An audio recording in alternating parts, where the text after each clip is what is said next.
राधे कृष्णा। जय बोलो राधा रानी की जय। जय बोलो श्री कृष्ण कन्हैया लाल की जय। जय बोलो वृंदावन धाम की जय। जय बोलो यमुना मैया की जय। जय बोलो गोवर्धन गिरिराज की जय। எல்லாருக்கும் பிரபோதனி தேவ உத்தான ஏகாதசி ஆசீர்வாதங்கள். பிருந்தாவன துவாதசி ஆசீர்வாதங்கள். துளசி கல்யாண ஆசீர்வாதங்கள்.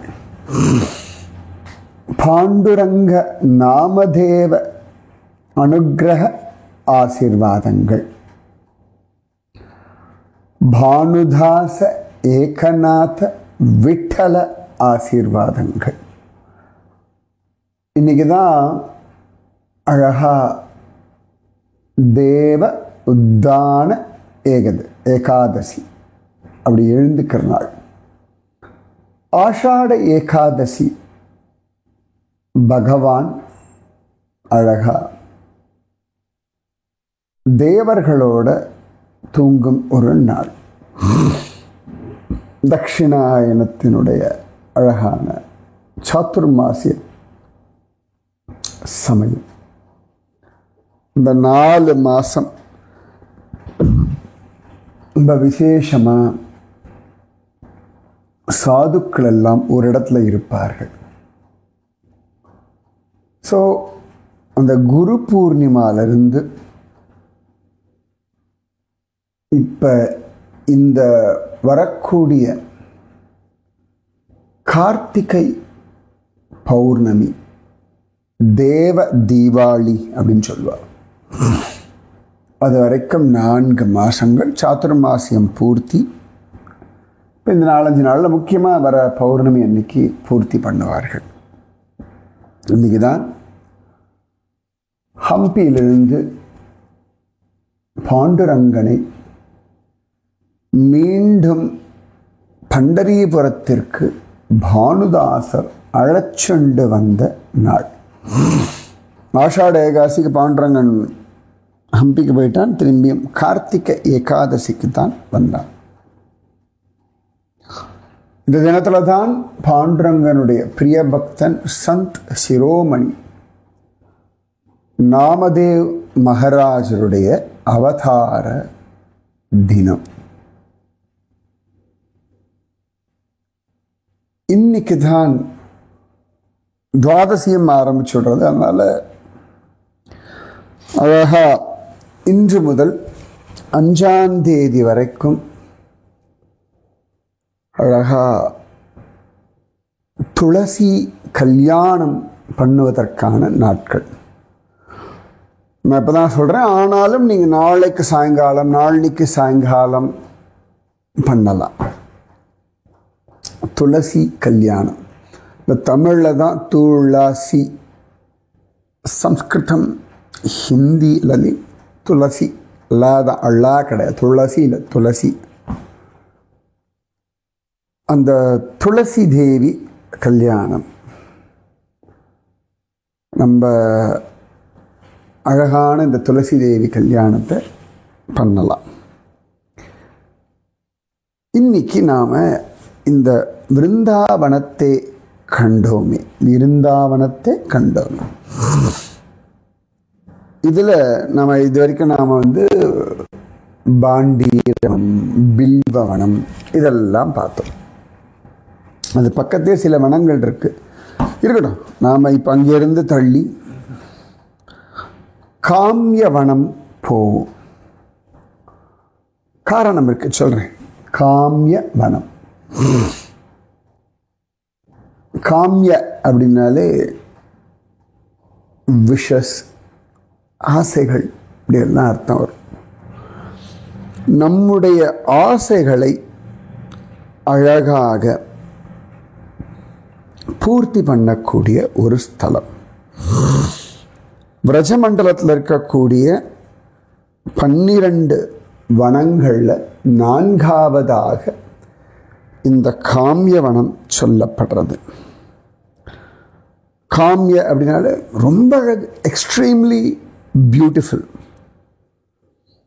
அதுக்கப்புறமா ரொம்ப அழகாக நிர்மாணிக்கப்பட்டது, வெல் அடான்டு. அப்புறமா அப்படியே வசப்படுத்துறது, ஹைலி அட்ராக்டிவ். அப்படி எல்லா அர்த்தமும் இந்த காம்யா அப்படின்ற ஒரு வார்த்தைக்கு வருது. இந்த ஏன் இவ்வளோ அழகான ஒரு திருநாமம் இதுக்கு அப்படின்னா,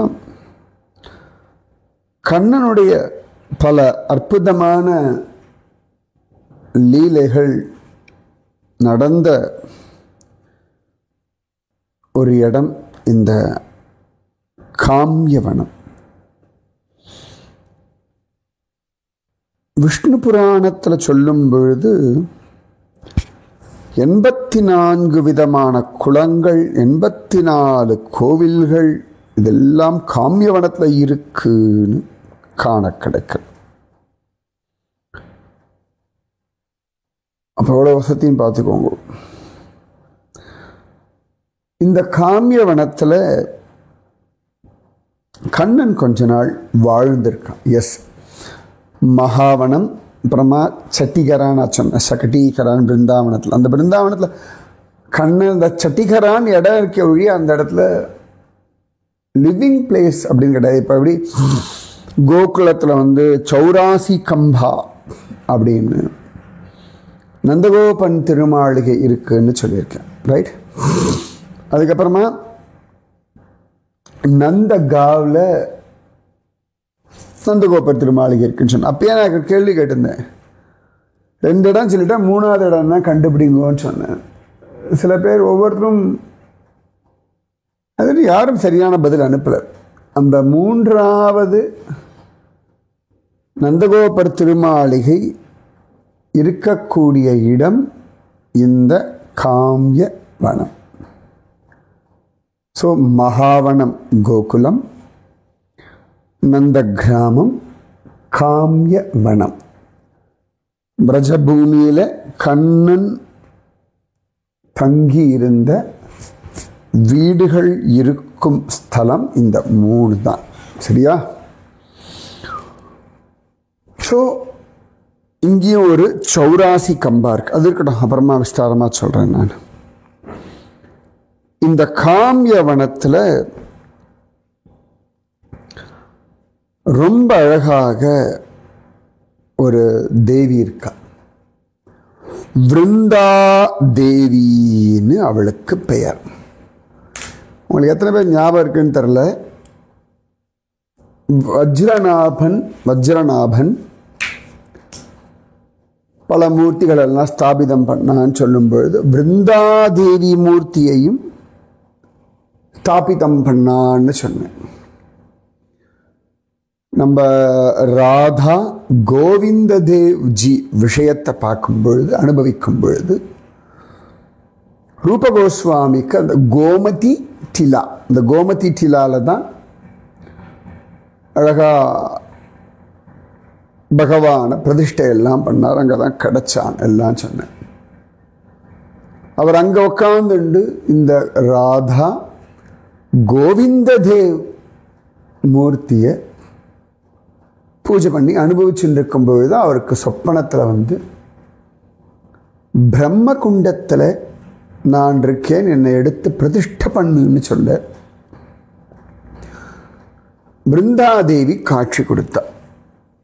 அந்த பிருந்தாதேவி மூர்த்தியை ரூப கோஸ்வாமி எடுத்து இந்த ராதா கோவிந்த தேவ் கோவிலில் தான் பிரதிஷ்டை பண்ணியிருந்தார். அப்புறம் ஒரு காலகட்டத்தில் யவனர்கள், இந்த முகலாயர்கள், முசல்மான்ஸ், அவளுடைய ஒரு பொறாமை அல்லது சகிக்க முடியாத ஒரு துஷ்ட குணங்களால் கோவில்கள்லாம் இடித்து உடைச்சு எல்லாமே ஹிஸ்ட்ரியில் இருக்குது, எதுவும் புதுசு கிடையாது.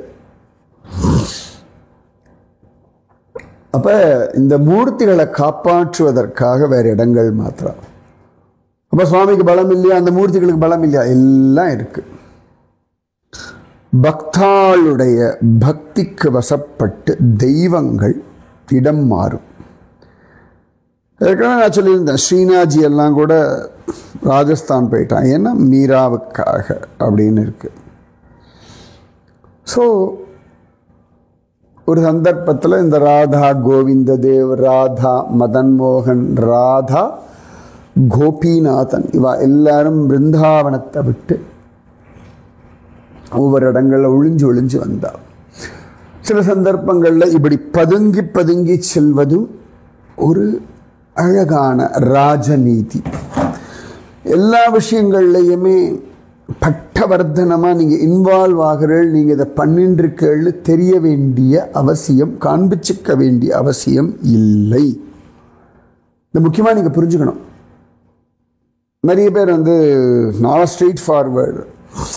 யார்கிட்ட நீங்கள் ஸ்ட்ரெயிட் ஃபார்வேர்டாக இருக்கணுமோ அங்கே ஸ்ட்ரெயிட் ஃபார்வேர்டாக இருக்கணும். சுவாமி குரு இங்கே தான். உங்ககிட்ட யாராவது ஒருத்தர் நடிக்கிறான்னு வச்சுக்கோங்களேன், அந்த இடத்துல நீங்களும் நடிக்க பழகி கொள்ளணும். என்னடா அப்படி சொல்லலாமான்னா, குரு தான் அப்படி சொல்ல முடியும். உங்ககிட்ட யாரோ பொய் பேசுகிறா அப்படின்னா அவார்டு தான் உங்களை நீங்கள் காப்பாற்றிக்கணும். அவகிட்ட உண்மை பேச வேண்டிய அவசியம் இல்லை. அவளுக்கு எந்த அளவுக்கு உண்மை சொல்லணுமோ அது வரைக்கும் சொன்னால் போதும். அது பொய், அவளை ஏமாற்றுறதுன்னு அர்த்தம் இல்லை. அவள் உங்களிடத்துல எப்படி பழகுகின்றார்களோ அந்த எல்லையை பொறுத்து நீங்களும் பழக கற்றுக்கொள்ள வேண்டும். இதெல்லாம் rules of the life. Mahabharatham, Ramayanam எல்லாத்துலேயுமே இது இருக்கு. கொஞ்சம் தெளிவாக இதை புரிந்து கொள்ளணும் நாம. இப்போ ஒவ்வொரு பழம் இருக்கு, எந்தெந்த பழத்தை எப்படி சாப்பிடணும்னு இருக்கு, ரைட்டா? இப்போ சில பழங்கள் தோலோடு சாப்பிடலாம், சில பழங்கள் தோலோடு சாப்பிட முடியாது. நம்ம வாழைப்பழத்தை எடுத்துக்கோங்க, அப்புறம் கமலா, ஆரஞ்சு, இதெல்லாம் தோலோடு சாப்பிட முடியாது, ரைட்? கொய்யா பழம் தோலோடு சாப்பிடலாம். இதுக்கு மேலே நான் சொல்ல வேண்டிய அவசியம் இல்லை. அதுபோல மனிதர்கள் பலவிதம், நிகழ்ச்சிகள், சம்பவங்கள், சூழ்நிலைகள் பலவிதம். ரொம்ப வேண்டப்பட்டவராக கூட இருக்கலாம். உங்களுக்குரிய மரியாதை அங்கே கொடுக்கப்படவில்லை அப்படின்னா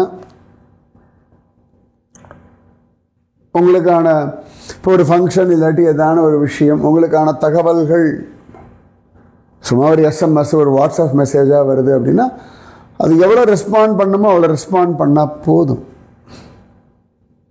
இப்போ வயசானவா அவளை ஃபோன் பண்ணி பேசி நிறைய இருக்குது, இதில் புரிஞ்சுக்கணும்.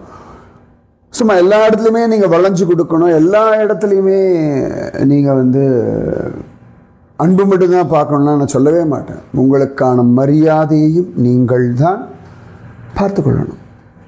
இதெல்லாம் கிருஷ்ணநீதி, ராமநீதி அப்படிதான். பக்தனாக இருக்கணும், பக்தையாக இருக்கணும்னா எல்லார்கிட்டையும் வளைஞ்சு கொடுக்கணுன்ற அவசியம் எல்லாம் கிடையாது. டிபெண்ட்ஸ்.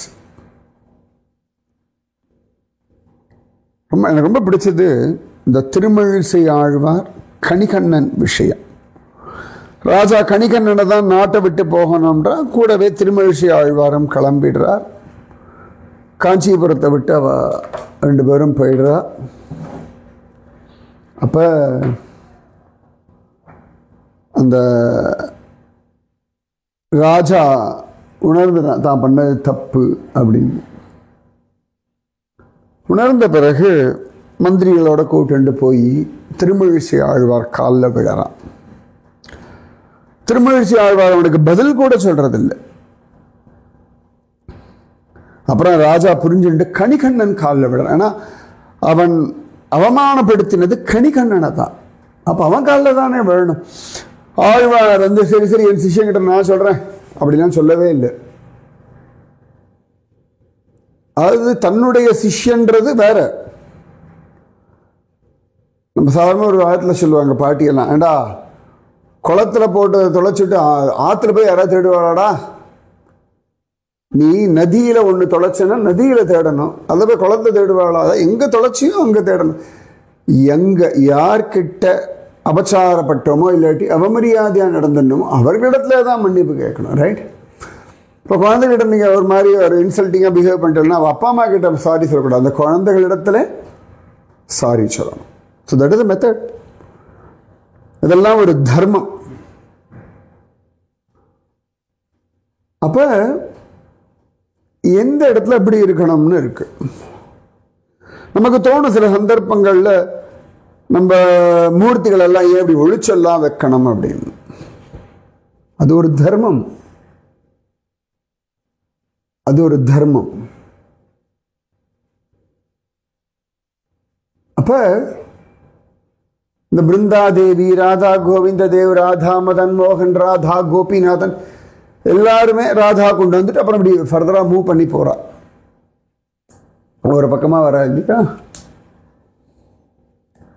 அப்ப ஒரு 3 நாட்கள் இந்த காமிய வனத்தில் இவர்கள்லாம் இருக்கா. அதுக்கப்புறம் 3 நாள் கழிச்சு இவ 3 பேருமே கிளம்புறா. ராதா கோவிந்தன் தேவ், ராதா கோபிநாதன், ராதா மதன் மோகன் எல்லாரும் ஜெய்ப்பூர் போறா. ஸோ அப்போ பிருந்தாதேவியையும் எடுத்துண்டு போகணும். ஆனால் இந்த பிருந்தாதேவியை தூக்குற அவ்வளோ ஹெவியா இருக்கா, அவளால் தூக்கவே முடியல. ஏன்னா இங்கிருந்தெல்லாம் தூக்கிட்டு தான் கொண்டு போய் வச்சிருக்காங்க. பட் என்னமோ தெரியல, அன்னைக்கு இந்த பிருந்தாதேவி அவளால் அசைக்க கூட முடியலை. கடைசியில் அவள் ரொம்ப நேரம் போராடி பார்த்துட்டு முடிவு பண்ணான், இல்லை பிருந்தாதேவிக்கு இந்த இடம் ரொம்ப பிடிச்சு போயிடுது, அவளுக்கு இங்கிருந்து போக வேண்டாம், அவள் இங்கேயே இருக்கட்டும்னு சொல்லிட்டு ராதா கோவிந்ததேவ், ராதா மதன் மோகன், ராதா கோபிநாதன் இவ 3 பேரை மட்டும் கிளப்பி அனுப்புறா. ஸோ பிருந்தாதேவி இங்கேயே தான் இருக்கு. அவளுடைய கோவில் இன்னைக்கும் இந்த இடத்துல இருக்கு. இன்னைக்கு இந்த ராதா கோவிந்ததேவ், ராதா மதன் மோகன், ராதா கோபிநாதன் கோவில்கள்லாம் இருக்கு. இந்த இடத்துல வச்சிருந்தாலும் அந்த இடத்துல அவனுடைய பிரதிப மூர்த்திகள், பிரதிபிம்ப மூர்த்திகள், அதே போல மூர்த்தி ரிப்ளிகான்னு சொல்லுவோம். ரைட்? அப்படியே இல்லையா? அதே மாதிரி மூர்த்திகள் பண்ணி இந்த இடத்துல வச்சு இன்னைக்கும் பூஜைகள்லாம் நடந்துட்டு இருக்கு. இந்த பிருந்தாதேவி யார் இவள் அப்படின்னா, பிருந்தாவனத்தினுடைய தேவி இவள் தான். பிருந்தாவனத்தை காவல் காக்கக்கூடிய தெய்வம். ராதாராணியினுடைய அம்சம், துளசி தேவியினுடைய அம்சம் இவள் தான். இந்த காமிய வனத்தில் இந்த பிருந்தாதேவி இருக்கிறதுனாலேயே ஒரு ஏற்றம் அப்படின்னு அழகா சொல்லுவார்கள். அத்தனை சிரேஷ்டம் இந்த பிருந்தா தேவி. இது வஜ்ரநாபன் பிரதிஷ்ட பண்ண மூர்த்தி.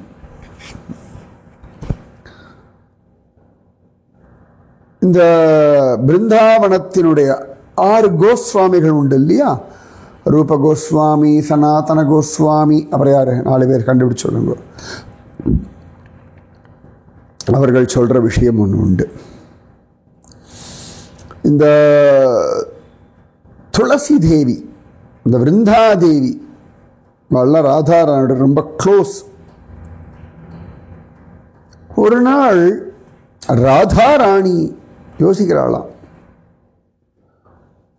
இந்த பிருந்தாதேவி அவ்வளவு அழகா கைங்கரியம் பண்றா எனக்கும் கிருஷ்ணனுக்கும், பார்த்து பார்த்து ரசிச்சு ரசிச்சு அனுபவிச்சு பண்றா அப்படின்னு சொல்லி ஒரு நாள் அவர் என்ன பண்றா, லலிதா, விசாகா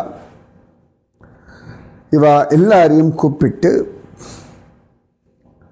பிருந்தாதேவி அழிச்சுண்டு வாங்கோ அப்படின்னு சொல்ல இவர்கள்லாம் போய் அழகா பிருந்தாதேவி அழிச்சுட்டு வந்து ஒரு இடத்துல உட்கார வைக்கிறார். ராதாராணி உட்காரையே பிருந்தாதேவி அப்படின்னு சொல்ல அவளும் ஆனந்தமா உட்கார்றா. அதே சமயத்தில் லலிதா சகி போய் அவளை கூட்டிட்டு வர. இன்னொரு பக்கம் விசாகா போய் கண்ணனை கூட்டுண்டு வந்து இந்த விருந்தாதேவி வந்து மற்றவாட அப்படி பேசிட்டு இருக்கும் பொழுது அவளுடைய வலது கை பக்கத்தில் கண்ணனை உட்கார வச்சுடுறா. அப்ப லலிதா சகி அந்த இடத்துல ஒரு எப்படி பிரம்மதேவர் ராதா கிருஷ்ண கல்யாணத்தில் புரோஹிதராக இருந்தாரோ அது போல இங்க லலிதாதேவி உட்கார்ந்து விருந்தாதேவிக்கும் கண்ணனுக்குமா கல்யாணத்துக்கான விஷயங்களை சொல்றான். ராதாராணிய கைகளில் பூமாலை கொண்டு வந்து விருந்தாதேவி கையில் ஒரு மாலை, கண்ணன் இடத்துல ஒரு மாலையை கொடுத்து, கண்ணா அவ கழுத்தில் மாலை போடு அப்படின்னு சொல்ல, விருந்தாதேவியையும் கண்ணன் கழுத்தில் மாலை போடுறேன்னு சொல்ல, இந்த விருந்தா கிருஷ்ண விவாகத்தை அவ்வளவு அழகா முன்னின்று நடத்தினது ராதாராணி அப்படின்னு காண கிடைக்கிறது. ஸோ நமக்கு இன்னிலேருந்து துளசி கல்யாணம் சொன்னேன், அதுதான் இந்த விருந்தா விவாகம். அதுக்காக தான் இன்னைக்கு காமியவனம் அப்படின்னு ராதாராணி சங்கல்பம் பண்ணா, அதனால தான் நான் உங்களுக்கு அதை சொன்னேன். இதுதான் அழகு இல்லையா? நான் எப்பயோ சொல்ல வேண்டியது காமியவனம், அது அப்புறம் சொல்லலாம்னு வந்துட்டேன், வேறு விஷயங்கள் சொல்லிண்டு. அது இன்னைக்கு அழகான இந்த நாளில் விருந்தா கிருஷ்ணா கல்யாண வைபோகம். விருந்தா கல்யாண வைபோகமே கிருஷ்ணா கல்யாண வைபோகமே விருந்தா கல்யாண வைபோகமே கிருஷ்ணா கல்யாண வைபோகமே. அதனால் நீங்களும் உங்கள் வீட்டில் துளசி கல்யாணம் பண்ணுங்க, நாளைக்கு கூட பண்ணலாம், சரியா? ஆனந்தமாக பண்ணுங்க. ஏன்னா பத்திரம் புஷ்பம் பலம் தோயம் யோமே பக்தியா பிரயச்சதி ததகம் பக்தியுபகிருதம் அஸ்னாமி பிரயதாத்மனஹ. ஒரு பூவோ ஒரு பழமோ ஒரு இலையோ ஒரு சொட்டு ஜலமோ யார் அன்போடு கொடுக்கிறார்களோ அதை நான் ஏற்றுக்கொள்கிறேன்னு கண்ணன் சொல்கிறான். அந்த இலை அப்படின்னு வரும்பொழுது எல்லாரும் சொல்லக்கூடியது துளசி தேவியைத்தான் சொல்லுவார்கள். அதனால் அத்தனை சிரேஷ்டம். அப்புறம் நேற்று ஒரு கேள்வி கேட்டிருந்தேன், இந்த வில்வதலம் பற்றி கேட்டிருந்தேன்.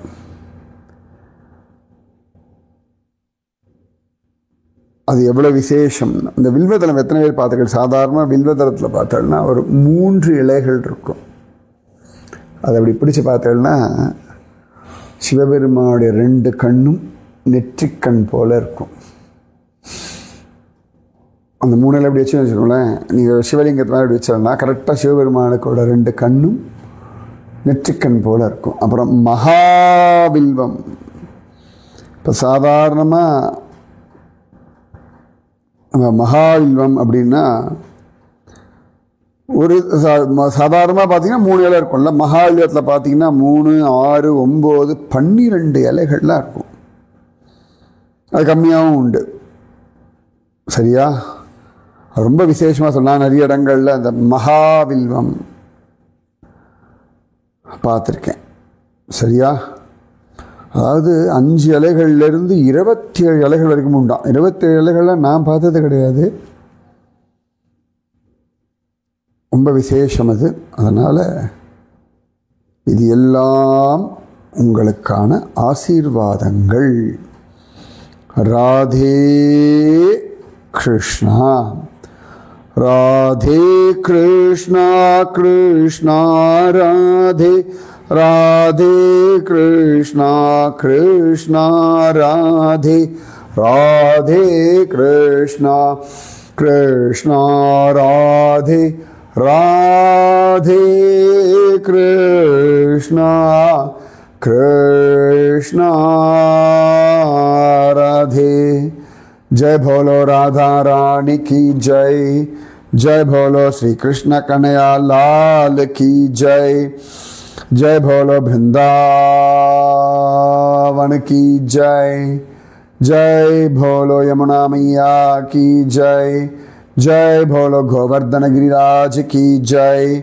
जय बोलो वृंदा देवी की जय जय जय। राधे कृष्णा।